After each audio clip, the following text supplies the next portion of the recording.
Hey guys, so I'm a nanotank guy, but I realize that there's a lot of people out there that don't have room for a big tank, but really want that big fish vibe, like that feeling of like a predator fish, kind of like a monster fish or whatever. Well, I have a nano fish. Now, not necessarily a nano fish. I have a smaller fish that you could fit in a 20 long, and man, it will make an awesome predator tank. So let's check this out.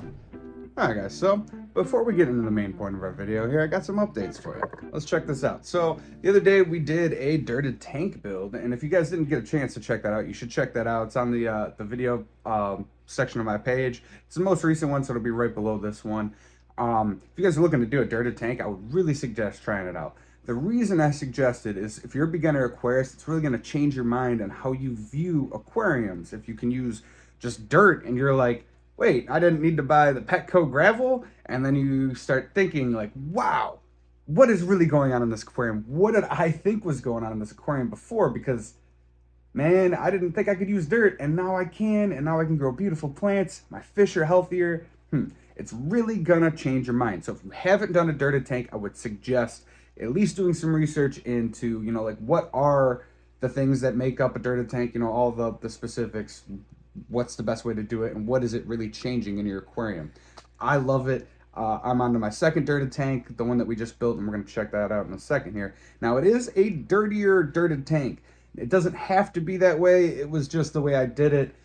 I was like impatient that day and just didn't do it as clean. Now, the first one is amazing. Now, I'll show that guy. This is the first one.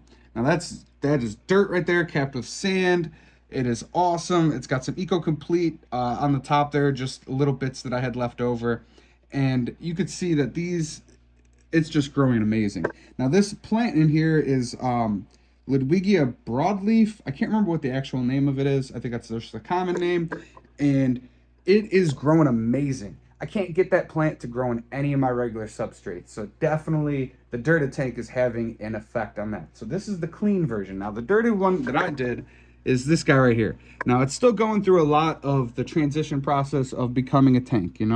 It's brand new, so we have some melt on the plants. The Bacopa back there is melting. Some of it's transitioning pretty well. And then we have some Hygrophila blue, which is, my gosh, I can't remember. Hygrophila cessifloria or I can't remember. It's a hygro. No, hold on. I think this is Rotala indica. I think the Rotala red, or that 4-leaf version, is the Rotala rotundifolia. All right, so yeah, this is a dirted tank. It's transitioning pretty well, but like I said, it's got some time to get up to there. All right, but on to our main point of the video. All right, now the reason I'm making this video is because I just wanna give you guys an example of a tank that you can make that's a predator tank, something that's got that aggressive kind of vibe that a lot of people are going for. People like piranhas and all these crazy aggressive fish, but not everyone's going to be able to provide them a really good home. And I would venture to say that almost everybody would not be able to provide them a really good home. But you can find fish out there that are going to be able to fill those kind of gaps, those vibes that you're looking for. You really want like an aggressive fish or just something neat that's going to hunt, through the tank. I got the fish for you guys, the Julie Dichromis marleri. All right, now you guys have probably heard about these on a few different YouTube pages. They've become a little bit more popular recently, and I think that LRB might have actually been one of the ones that started the trend. He was talking about them a while ago, and I saw it, and it's got almost saltwater coloration. Now I have one over here, and we're gonna go over there and check it out. I just want to talk about it first. They're like a Lake Tanganyikan cichlid. They have this like black and white crosshatch kind of pattern throughout them, and they are amazing, guys. Now these are smart fish. What I've noticed about a lot of like the dwarf cichlids, now I don't know if you necessarily classify these guys as a dwarf cichlid. They are a pretty small cichlid. They max out, I think, at like 3.5 inches to 4 inches from what I've heard. Mine looks like he's about 4 inches. Pretty sure it's a boy. It's a little hard to tell because it's mainly a size difference, and since I only have one of them, I had bought two. One of them passed. Pretty sure this is the one that took him out. you have the comparison, you can easier to tell, but I only have one of them. I'm pretty sure it's a male. But I've actually heard the females are the most aggressive of the two. So anyways, but you can breed them at home. They're a hard water fish. So if you're out by my area, which is the Joliet, Chicagoland area out here, we have a lot of hard water out here, and fish like that tend to do really well in our water. So this fish is going to be perfect for a lot of you guys out here that are looking for that predator vibe. Like I said, you want a fish that's going to hunt, it's going to eat stuff. Ooh, you could set up a tank with a natural food web with a bunch of like shrimp. You know, probably not a shrimp that you're gonna want to like a real pretty one that you want to actually keep around, because they're gonna hunt. I mean, I watched this guy go at it. He's a hungry guy. So, or she, you know, the Julidochromis marleri is hungry. That fish over there. Bob Marleri is the name I've been kind of playing around with in my head to name him. But anyways, let's go check it out. All right, so that's the Julidochromis marleri. Now you guys can just barely see him. Maybe I can get him to come out a little bit more here.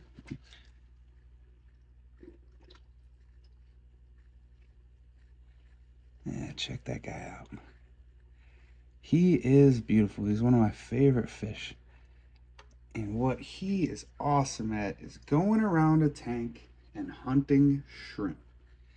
All right, now I just fed them some brine shrimp, so he might pick at those or whatever, but since he's a bigger guy, he likes eating like bigger things. Now he's not huge, and that's the benefit of having a fish like that, is you can have a, you know, like a predator style fish and a 20 long, because that's what this is, that's what size tank this is. It's a 20 long. All right. And you can even put him with some other fish. So you can have some bigger fish with him.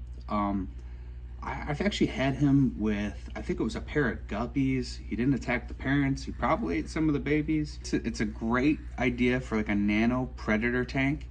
And the coloration on these Julies is just fantastic. I mean, you get that black and white coloration. Let's see if we can get him out here a little bit more. Come on, buddy. There we go. Just shooting some water. Kind of stirring them up a little bit.